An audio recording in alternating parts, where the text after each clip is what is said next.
They have characters and narratives, and how we can put them in case studies. Yeah, that sounds awesome. Yeah. All right.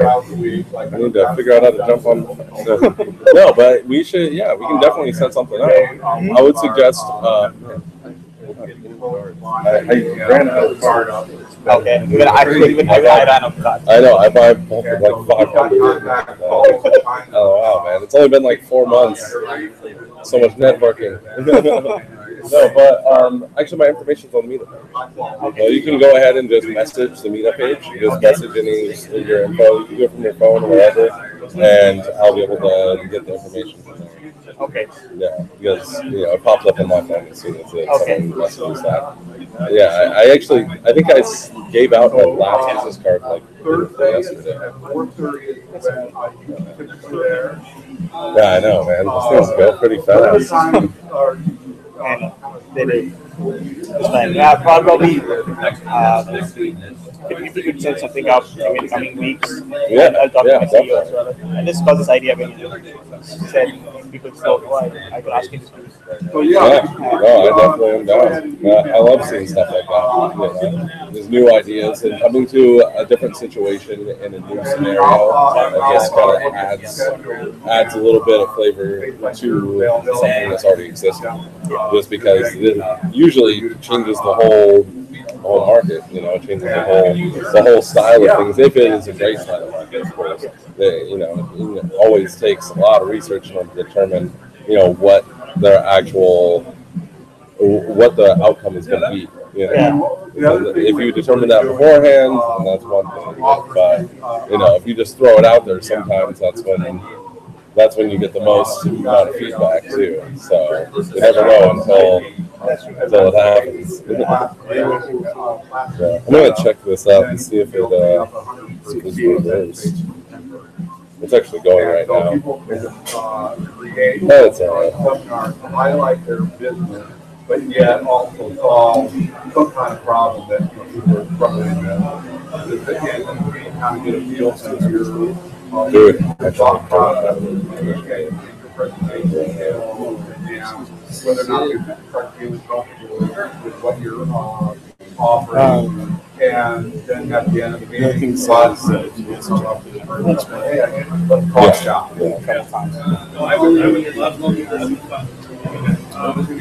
Right.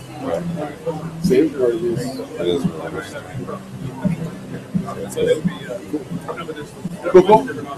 All is well. All right. Very good me thinking about it. Start also reaching out, like the chamber. There's a little bit of lag in it. I read the next day. What kind of area that possibly device and picks up Wi-Fi and works like at the same time, it's cool because this is actually pretty high quality. So Wi-Fi is actually holding up really well. That's all right. Yeah, it's on yours. Hey, I need someone to bring them on board. Yeah, and it picks up even better when it was so fantastic. So sick brothers. Oh yeah. Getting weird just using the circuits. Oh yeah. You got to get close with that one. Yeah, with this one, it's picking up all of our conversations right now. So don't say anything. That guy. Yeah. Man, I guess I at least got grants. In the office. At home. Oh man, I wish. I actually hooked up my flat screen in the office. So. Any idea how much that costs? $220. Oh my god. Server control. Oh yeah, that makes sense. Immediate server in the back for manager. That's why when the video output on the Mac goes out, the server, they don't It's not like the video output to the directly display. Yeah. Because that goes out to the server outputs, breaks it down, outputs each one into its own. Yeah. Well, it makes sense. It's not like you could just have a little splitter on that, like freaking up to 9 times right there. how do I reorganize? Could you imagine trying to move the wall off? I know, seriously. Well, because I have the splitter on mine, because I actually have an 8-core desktop, and I just have like two different splitters on it, so it's putting up to 4 different screens. And one of the screens is a flat screen, like this close to my face. It's awesome. I have that 28-inch and I have a 21 by 27. Yeah. Too much workspace. I know, right? No. So I really want 2 of those arc monitors. Yeah. Arcs across the yeah. No, that would be pretty amazing. So I just get like 3 of them, and I would just encapsulate myself. I would just Yeah, I'm just saying. That would be fun. I went back to college. Oh, man. Yeah. I want to encapsulate myself, put on some ambient like rainforest music to put some rainforest around me and fall asleep. Studying. So, hold on, I need to think. Rainforest. Studying income inequality. And I have an office on chair, and I have my desk chair. And I had sat down on the office on chair, put my feet up on the desk chair. I had the 28-inch running the video feed on YouTube, and I'm sitting next thing I know, I'm waking up the next morning, like 12 hours of sleep. Oh, you realize how tired I am. That's awesome, man. Or you might be like, all your work the chair the really nerdy. In his office. No, he has the chair that's just totally leaned back. Well, you definitely see what we've done being able to combine the features. He's just like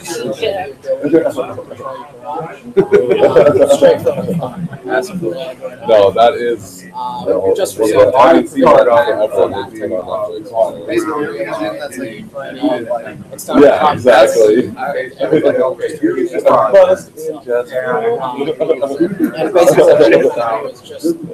That movie is like the ultimate epitome of I love it. I know, exactly, right? I used to in a while, so I had to do it. Well, you'll understand a little bit more. And ideally, then It's okay. It reminds me of this like Oh God! I want to get on topic. So, yeah, I'm not it's just the whole like I think it'd be I funny. guess Well, I don't know. relevant. it's wonderful. yeah, I mean, Poor grandma. my sister's boyfriend I did 6 years Army. I don't invite myself. I have my had a fair amount of I know unlike PTSD soldiers that can now function in society. how like Oh yeah. So we have to completely grow it, but at the same time, That's right. don't Yeah. the dumbest raw time. You just sit around and veg. That was the stories we had the snow. You can even consult. So it's not my favorite, but at the same time, I've watched plenty of people. I just have to think about grandma, my grandpa, or my mom, or something Oh like God. that. That was especially with today's. I would someone else. Actually, I read that on the news. Like the other day, on a cop and his wife. something Wikimedia. Oh, and they call Yeah, and they call it. I think we're both having a heart attack right now. Yeah, and he actually got fired for that. That was pretty hilarious. I heard that. I actually listened to the recording. I was just like, wow. That's He exactly really sounded like he was freaking out. Like That's exactly he what I legitimately thought he was having a heart attack. I can see myself being that person. yes. Yeah, Drill down. I just can't do it. yeah, I probably would. So what do you call my mom in the middle of the night and be like, mom would just be like, what the freak is wrong? Oh, like Oh man, You know, that my so wife. reminded me of that movie. yeah, I'm on the market. Yeah, exactly. Yeah. No, but that really does portray like especially the gaming industry, pretty well. Pretty well. Yeah, that's pretty funny though. Right.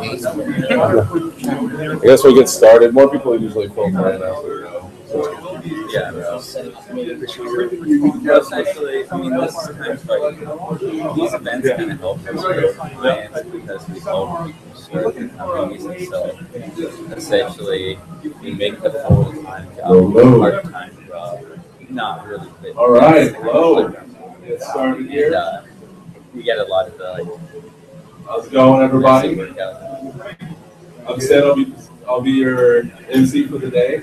I just wanted to say thank you everybody for coming. You know, it's a StartupBellevue event where we bring in the different startup companies, bring in mid-level companies, bring in corporations, and we essentially give tutorials on what they did to succeed, how they got to the point that they are now, and what different products, what sort of software, hardware they use in order to become, the big success that they usually are. You know, sometimes, it could be something as simple as, getting your pipeline down so your sales and your marketing are streamlined into your exact demographic. Sometimes it can be as simple as just having the best idea.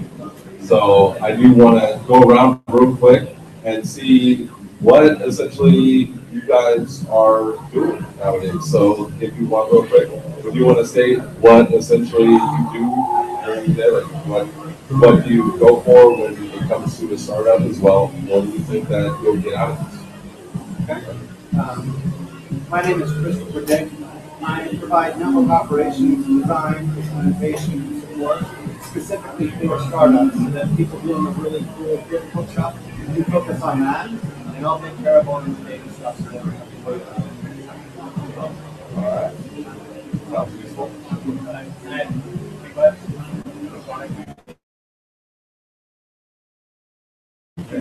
My job is to make products.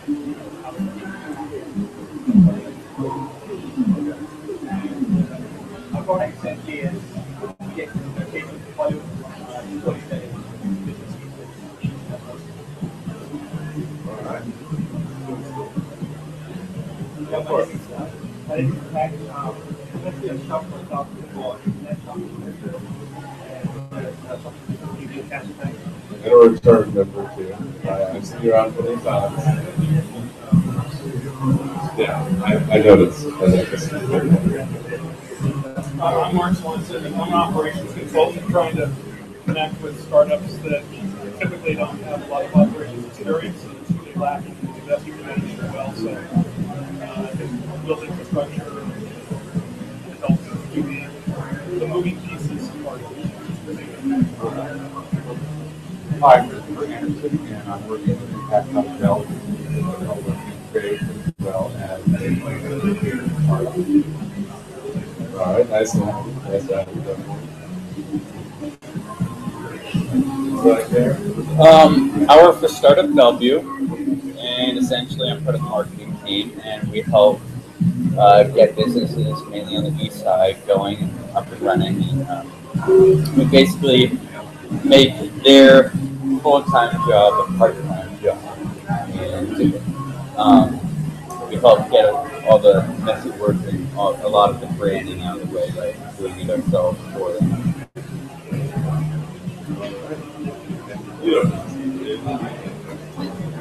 I'm Ryan Bell. I'm a graphic designer for Neposmart.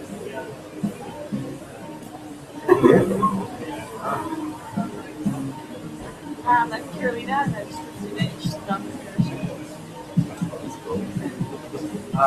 I'm Darrell. Currently, I'm doing a lot of CNC programming, but I'm also doing on the side a lot of marketing design and helping this get on that All right. Well, it looks like we got a good crowd, a good portion when it comes to getting the structure down within the company.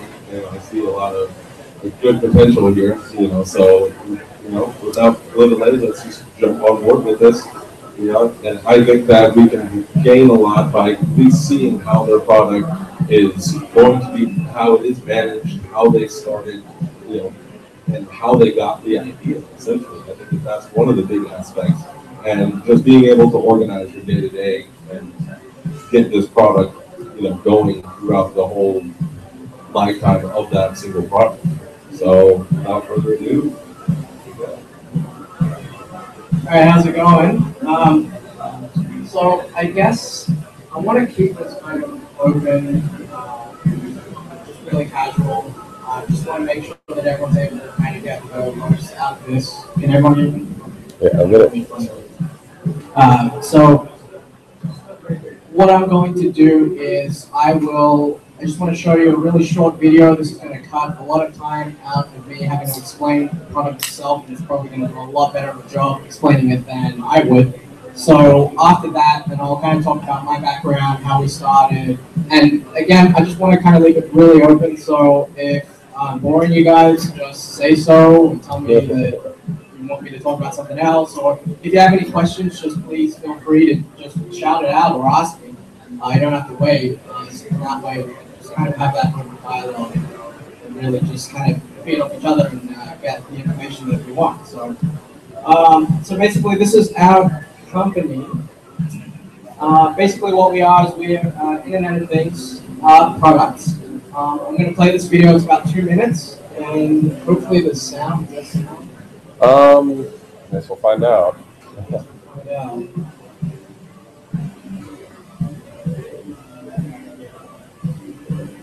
I did bring a Mac. I had this on a Mac, but they didn't allow it in the store. So they confiscated it. Great. Just, Flash technology. Flash. Don't worry, I'll get it on there.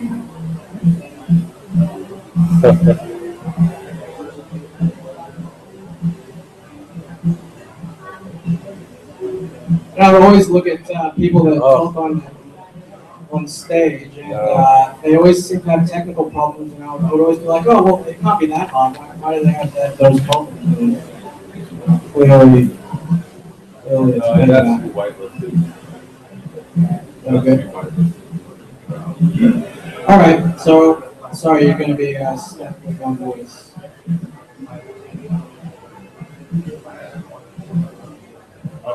Okay, so Neposmart.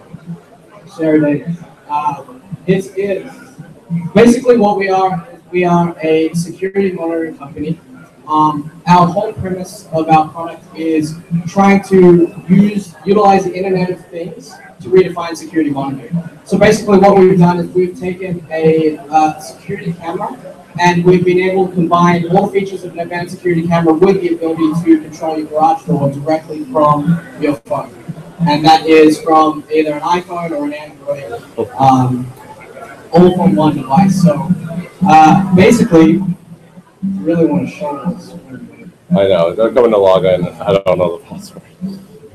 They told me. So here, let me pull it up on my phone. So we have an Android and an iOS app that we developed. Our technology, by the way, is patent pending. We're able to get at least a provisional patent. So, all right, Jacob. So basically, you would just connect your camera similar to basically like you would with your phone.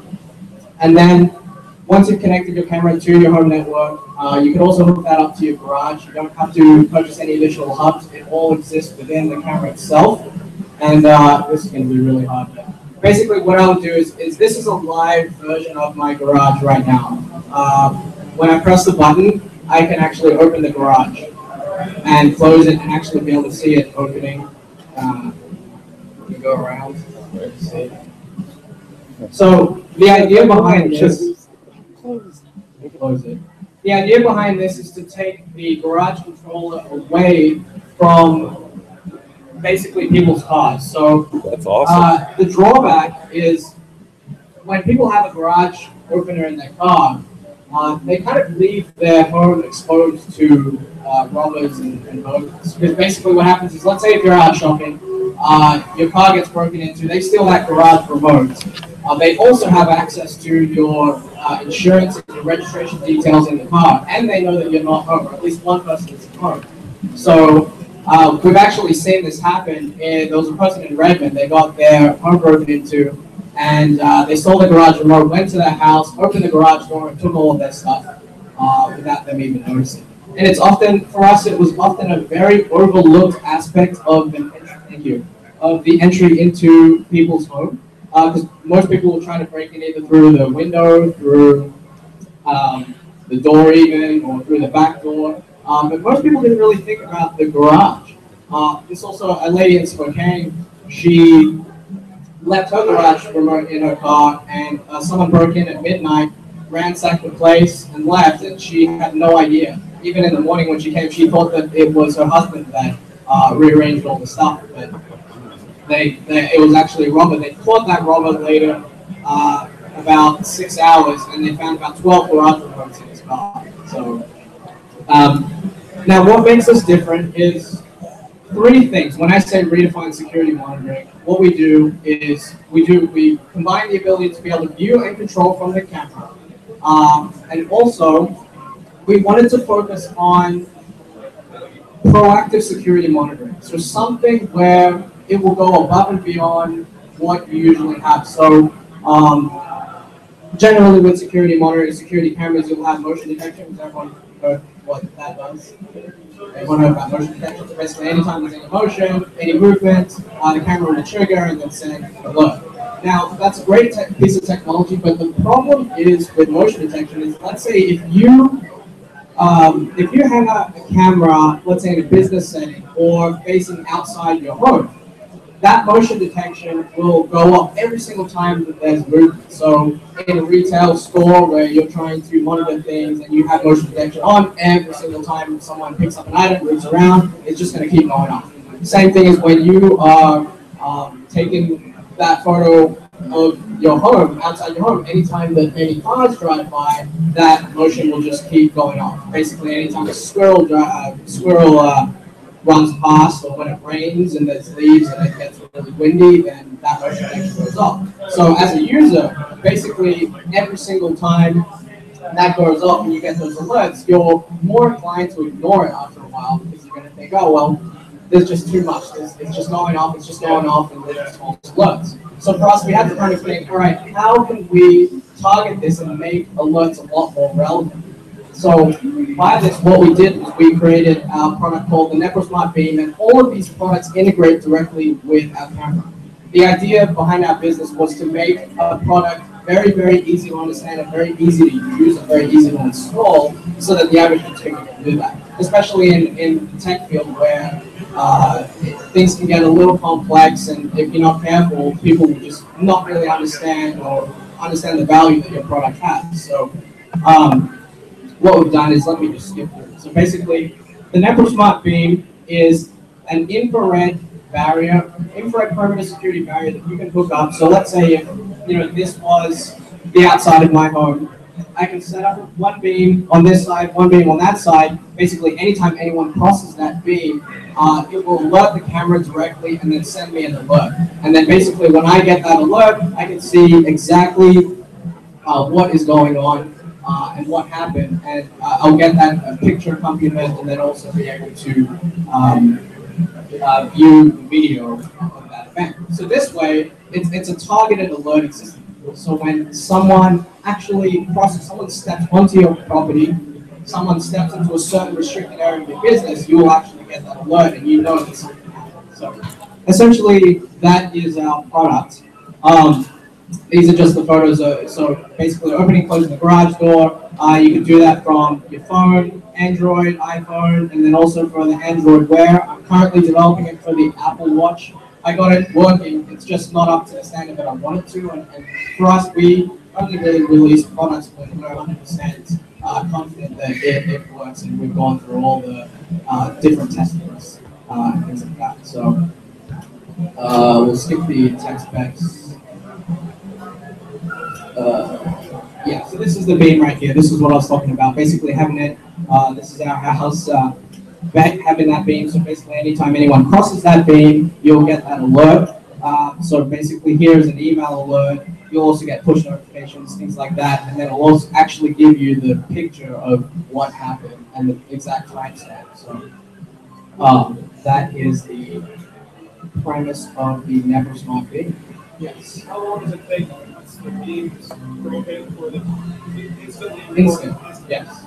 So obviously it depends on your network, but when we tested it, it's maybe like a half a second lag, and you get that instantly. And you could really configure exactly what kind of alerts, whether you just want to push alerts, whether you actually want an email alert, or whatever. We just want to be able to give all of those options to the consumer. Tech specs. Anytime anyone has any questions about that, just let me know, because I don't want to bore you with all the tech specs. What we did was we just wanted to kind of stick it to our competitors and talk about why we're so much better than them. But that will have a conversation. So yeah, that's basically our product. Now, does anyone have any specific questions? Because I want to make sure that we'll talk about something that would interest you, because I could go on about anything really. I don't want to bore you guys, and time's precious. So, does anyone have any specific questions or things you would like me to go into before I want to know what got you on this topic, like of this product in general. Like, okay, how did you determine that you wanted to make this automated system? Absolutely. So basically, the question is, what got the idea? What sparked the idea for us to create this kind of product? Well, basically, what happened was it really started the very, very early stages where we didn't really think it was going to necessarily be a business. It was more so we actually wanted to find out what our dog was doing when we went home. Because we're always like, oh, I wonder what the dog does when you leave the home. Do they just sleep, or do they run around, or do they make them up? So what we did was we just got a simple webcam at the time and hooked it up, and it was done through the internet protocol, and we're able to get it streaming through a website, so we're able to see what was going on. From then, when we saw that working, we thought it was pretty cool. But again, it just still wasn't really a business idea. It was just kind of, okay, now we know what the dog is doing. They just sleep, by the way. They don't do anything. So the next idea was, once we had that going, we found that there were practical uses for it, but it was just very difficult to set up. Like, an average person isn't going to be able to just know to be able to get a web server going and be able to relay the images and do all those kind of things. So, if it was going to actually be a product that would work, then we would have to be able to develop it and have more practical uses than just the typical webcam. So, we kind of parked that idea for a little bit, for about a couple months, and then a recurring problem in our home was someone would always forget to close the garage door when they left. That someone was me, usually. I just don't think of it, like, in the morning when you're just really tired, you haven't had your coffee yet, you're rushing to work because, I'm always late for work for some reason, so, I just don't think about the garage door. And the problem with that is when it's open, you have no way of knowing that it's open. Or basically, if someone else calls you and yells at you and says, hey, you left the garage door open, you have to drive all the way back and close it. Because they're at home, obviously, and they know the garage door's open and they don't want to close it, so you have to drive back. So we had to figure out, is there a way? So we had the camera, and we said, okay, let's put the camera there. Now that we have our way to be able to see if the garage door is open, then that's great. But then again, we could see the garage doors open, and it was just kind of like, so what? We still have to drive back and get it and close it. So then we decided to just see if we could take that one step further. So is there a way to basically combine that technology where we can actually trigger something to open and close the garage door with the camera itself?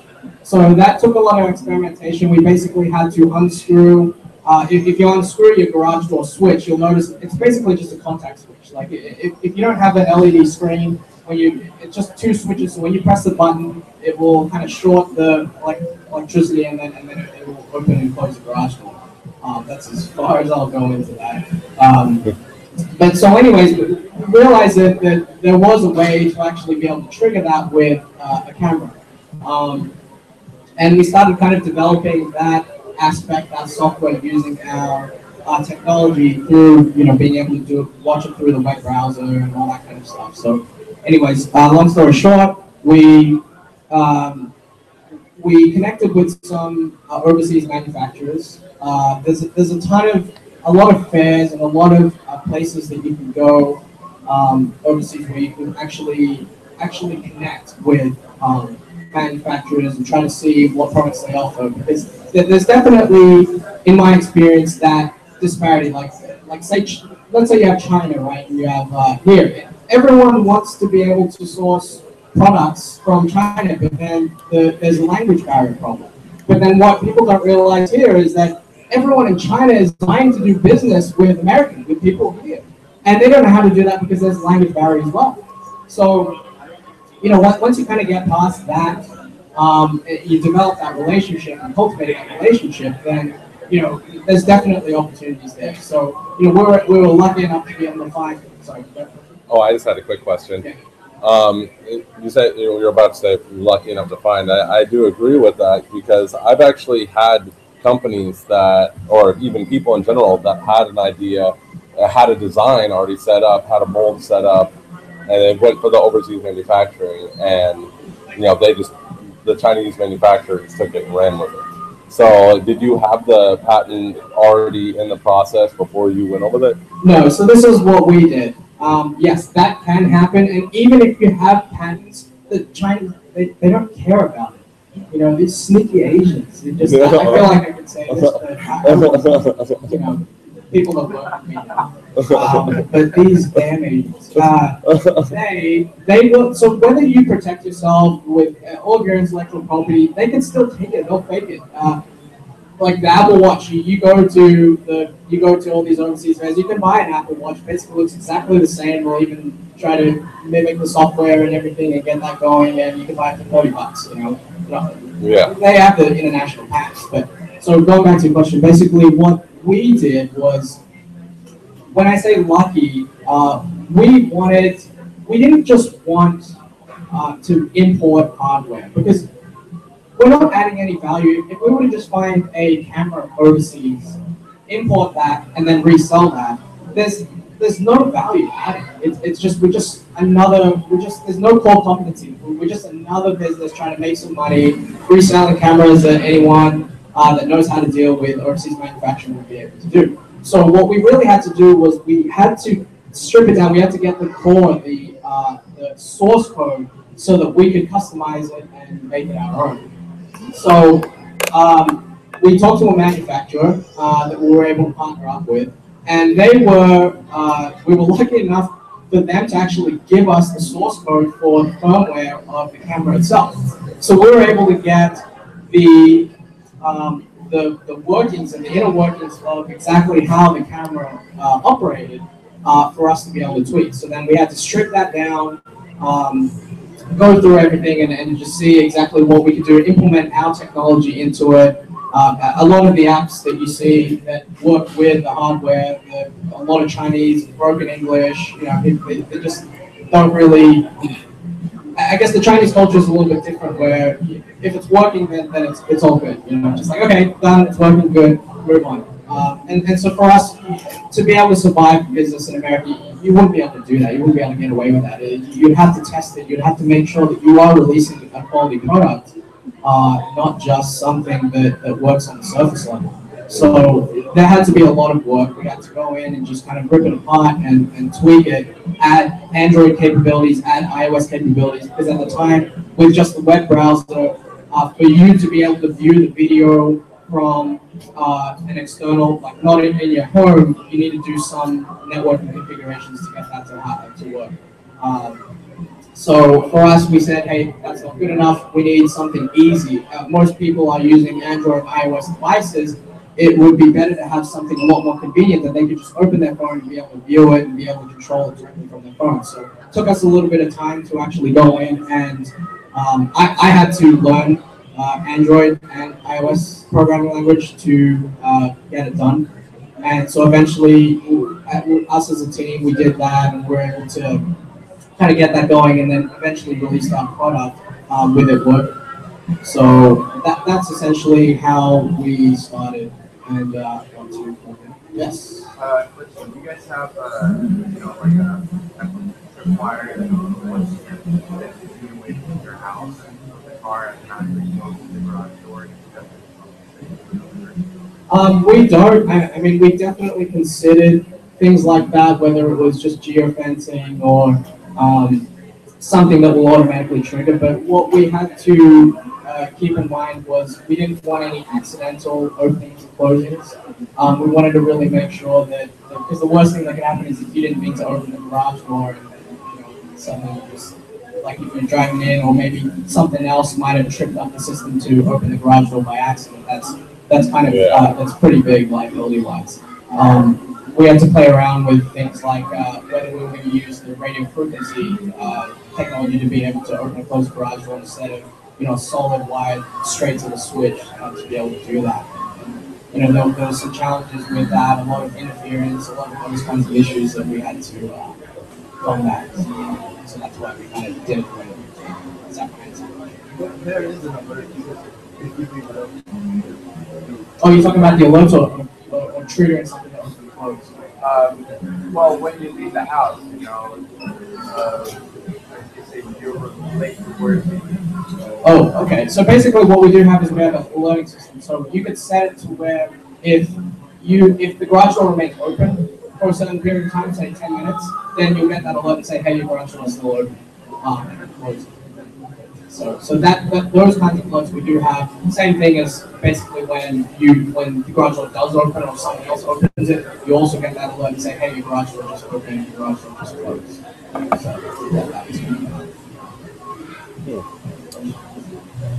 So I was just wondering, so there actually is, like you said, there was an actual laser that you shine on a specific target or whatever, when that target moves, that's when the camera turns on, or that's when it warns you? Well, so the beam itself. The beam, you said? It's separate to the garage door, but basically these beams, like each of these beams, connect directly. There's a camera right there that it basically connects to. Mm-hmm. So with this technology, anytime anyone crosses that beam, it will trigger this camera to take a snapshot image or start recording and then send that to you. Okay. That's cool. Yeah. So will it automatically go to where the beam was touched? Yeah, so our camera, it pans and tilts, so if it is out of somewhere and then basically the beam does trigger, then the camera will move to that location. After that. That's pretty awesome. So yeah, the whole idea behind this was to integrate this into one device, because the last thing that we wanted to do was have consumers purchase all these different things, have everything kind of working separate to each other. A lot of things that you see on the market, a lot of similar things where you can control the garage door, you control a light switch. A lot of them aren't integrated directly with the camera, so you can turn on a light switch and then trigger it from your phone, but you're not able to see. Maybe you could also have a camera, but then that would be on a separate screen or a separate app, and then you can trigger it, then you have to go to a different app, and then you'll see exactly what's happening. For us, we wanted to make sure that we were able to create something where when you control it, you can see it as it's happening, so that you know exactly what's going on. There's no confusion. It's just really clear. Mm.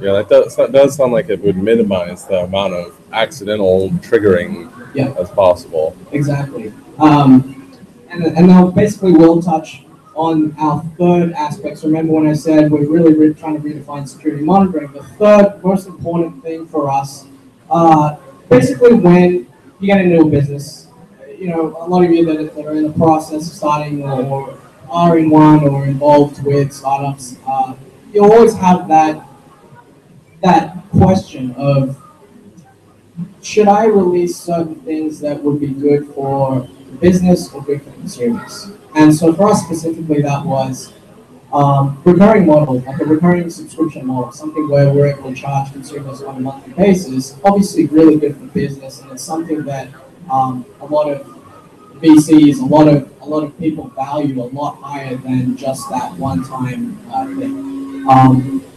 What we've done was we've foregone the ability to be able to charge a subscription fee because of the way that we designed the camera to work. So typically, what you have with security is either a really complex way to be able to configure it through your web browser and things like that, or what you see on the market is where you would have to sign up for an account.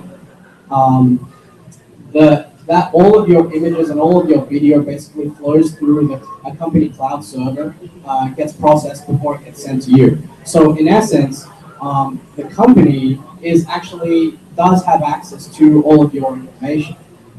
Not to say that they will actually do anything with that, but that data is out of your control. And the problem with that is, a lot of people will say, hey, that there's a lot of security protocols and everything is really done really securely, and all the encryption and blah blah blah. But no company can ever say that they will never get hacked. No company. No matter, I don't care how big they are, it's just not gonna happen. People are always gonna find that way.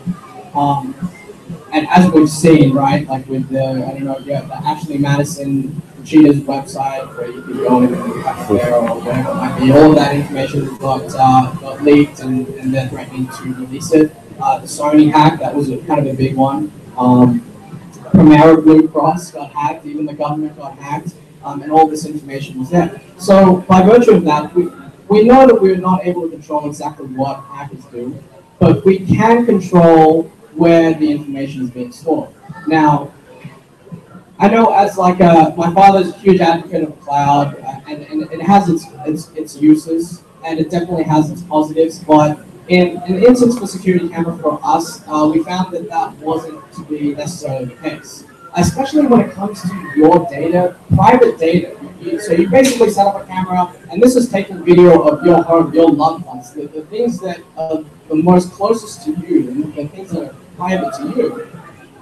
You don't want, I'm sure, I don't know about you, but for me, I don't want that information being stored anywhere else. I don't want anyone to have access to that.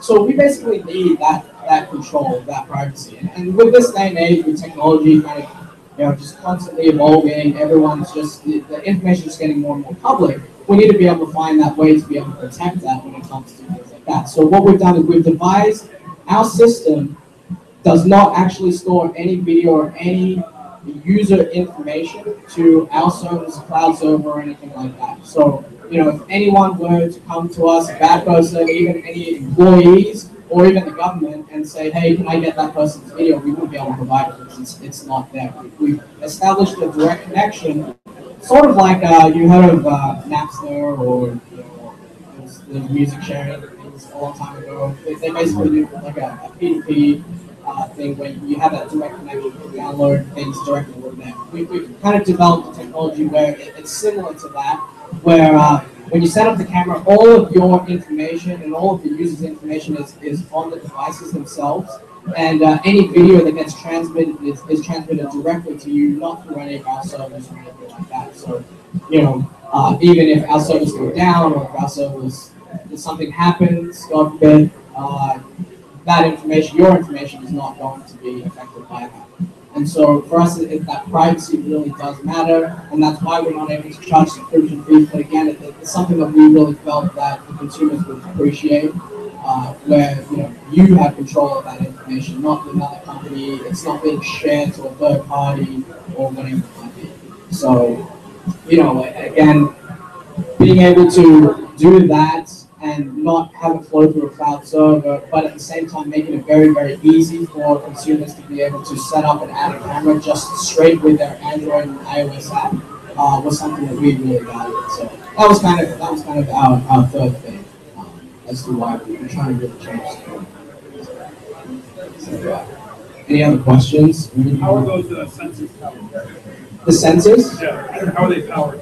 Battery or solar? No, they're electric. So you have to find a power source to be able to plug that in. So, or generally, you could either do that, or you could actually the wire that connects to the camera.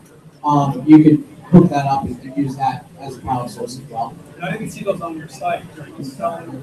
No, they're still coming soon. So we're in the final stages. We should be releasing them next month. We are also in developing a wireless option. So instead of having to connect it directly to the camera, you use a wireless transmitter for people that just don't want to deal with the wires to the hassle. Any other questions?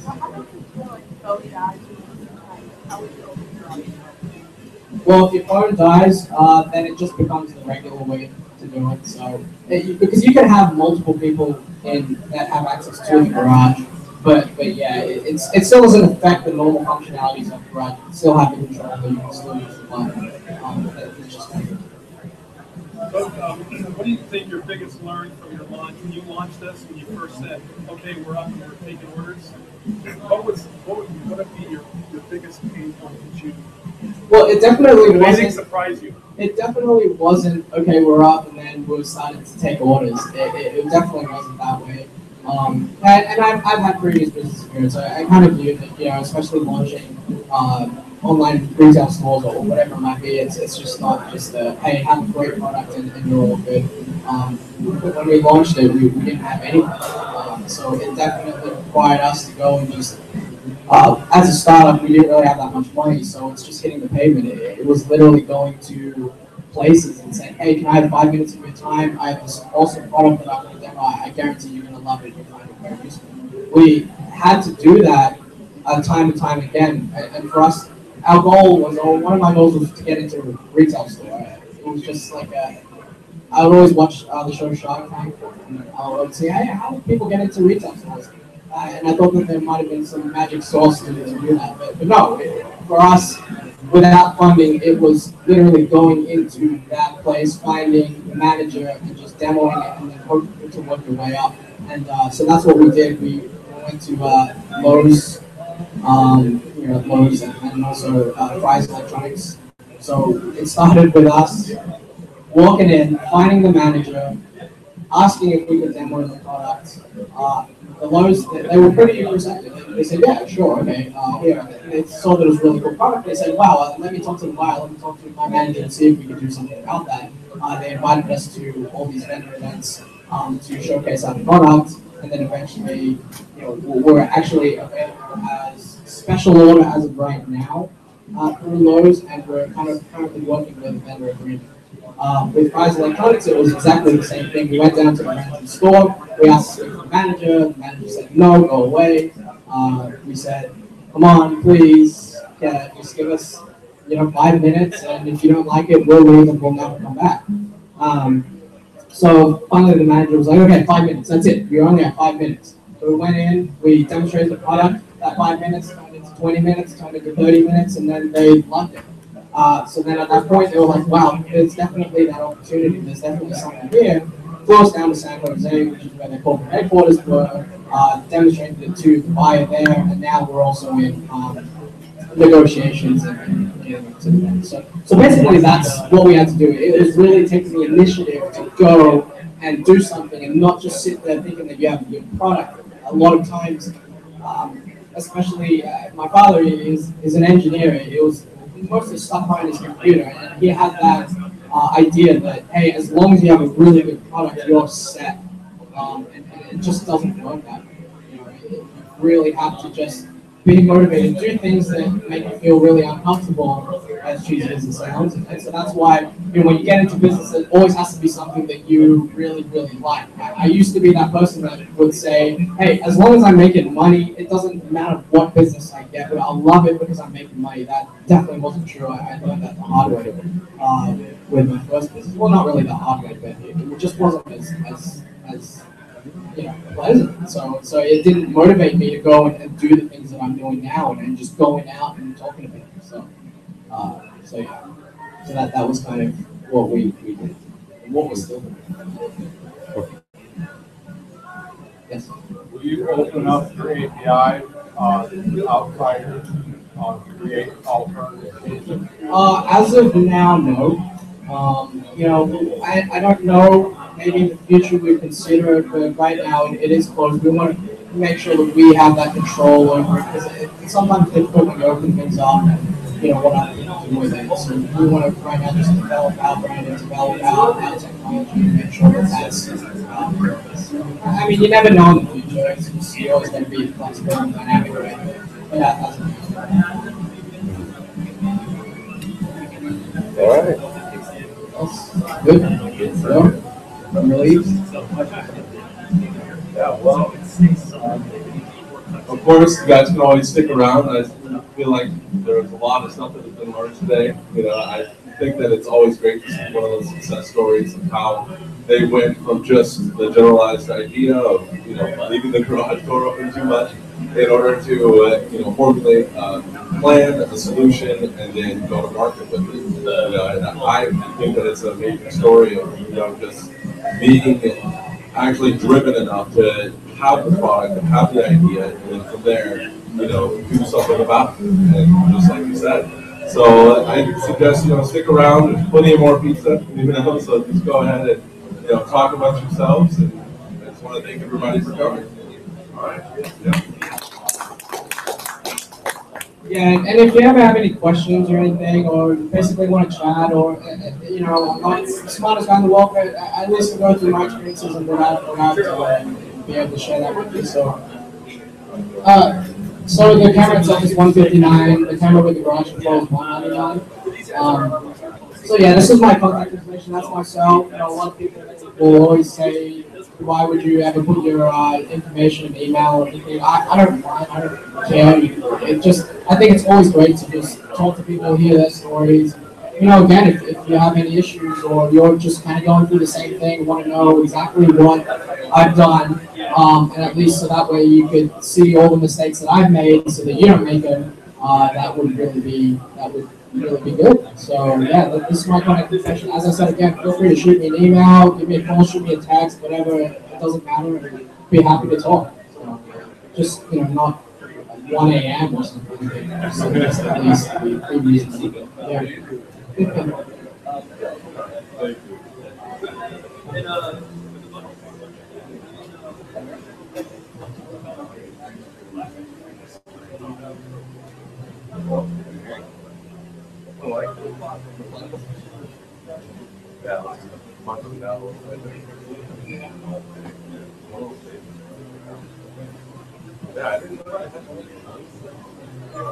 Yeah, it's all Covering right now. You're right. Yeah. Yeah, well, it's pretty easy to just the walls right there. Does it have Yeah, you can actually set this aspect of the 4 zones for the capture. So, like, say you have a high traffic area right here, over here it's not so much. This is the part you want to monitor. You can say, you can adjust the sensitivity. We're actually going to be starting. That's a very good feature. We bring we pretty much present. Looks like the person that's speaking. It's a good price too, like. Yeah, it's especially. But we never we never stayed like, what was it? one and then everything in design. 99. With the garage, actually have photographers. Yeah. I never even thought of it. We just thought of that idea like yesterday. Whereas it's why don't we start That's good. Yeah, because say we'll edit for like a fee or something. Because we were just like, oh wait, we can easily choose that out and just get it done. I didn't even think I was doing design for them as well. like the meeting. They were doing this crazy meetings and stuff, and I never really think about multiple times actual really complex, profit really just software. it's Not very easy. yeah. So what are we all here for? Store next Well, to that because- actually did get broken. We were trying to look at the footage to see what happened. It took like 8 hours to be able to. I know, it seems like it was pretty obvious, but Not even I know. Well, with me, I was just it sounds like no, you this guys is just for me.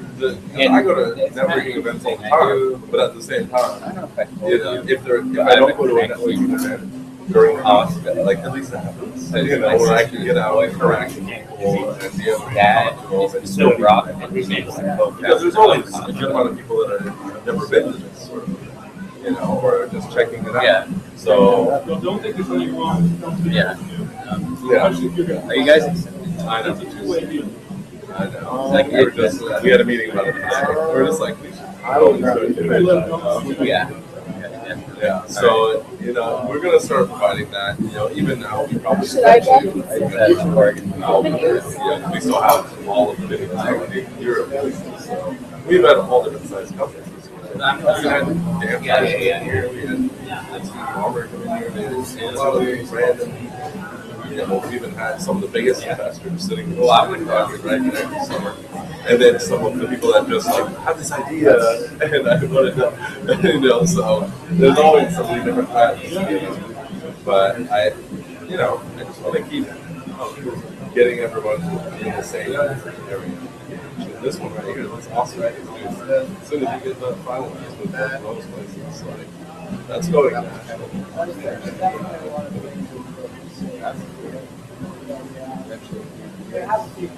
A long time ago, actually working tennis in the back of the salon. It's a little room. Well, basically. Well, yeah, that's the cool thing about it. See, start from the bottom. They have one of those right there. You might need to integrate in with some Microsoft stuff here. They have I don't know. I bet their software is a lot different. I bet they don't have any cool sensors. I was thinking about it, like, hey, if I bought that, like, I live in a I thought that's what I thought about. I was just like, I could just turn it off when I turn my alarm off. See, like, I don't know. If I put it on like the boards, would that be taken? I just push a button and it's like, I don't know, text again. It's fun. I was just thinking about that one and say, well, I just kind of feel like it's possible. Again, because I say like, the camera itself. Yeah, it rotates and pivots. Yeah. And it will, and also it snaps on to whatever, like whichever aspect of the lace of that. So if you're on like the left side and you go across, it'll go to that side, zoom in and like take a snapshot, which is pretty awesome. Right? So, like it sounds pretty epic. I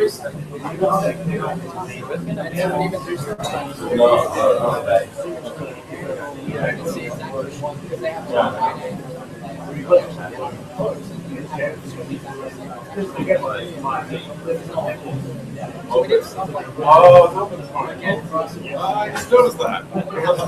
Is it really that? Yeah. You're a genius. So what? Oh yeah. And actually, on my screen, like the screen that I'm looking at, it's actually mirrored. So I should have gotten that. I don't know. I don't realize how I didn't notice that. Wow.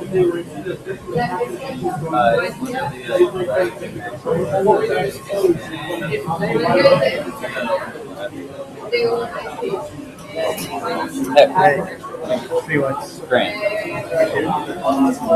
What did you think of the presentation today?